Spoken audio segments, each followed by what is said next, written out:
Hello, I'm Lisa McClain and I'm running for Congress in the 10th District.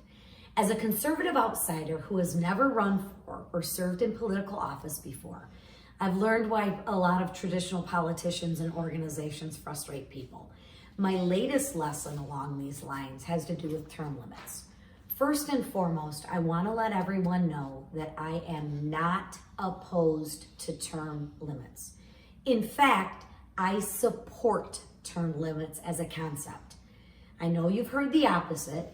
You've probably heard a lot about me lately, and a good part of it just isn't true. Thus is the case with the narrative out there on term limits. While supporting term limits and researching this nationally, I have found that there are a lot of plans out there. Some limit to service in Congress to 6 years. Some talk about blending service in Congress and the Senate and think 20 years is appropriate. Others have no set limits, but just like the concept. Everyone seems to have a little bit different idea. The organization pushing 6 years put a lot of pressure on me to sign the pledge, and I refused. I only have to look at the outstanding service of Candace Miller for 14 years to know that I disagree with 6. Why would we want to just throw someone out after 6 years if they're doing a good job?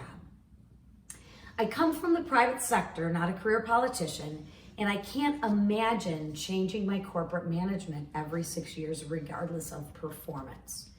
So when I refused to sign their pledge, they started marketing that I am opposed to term limit.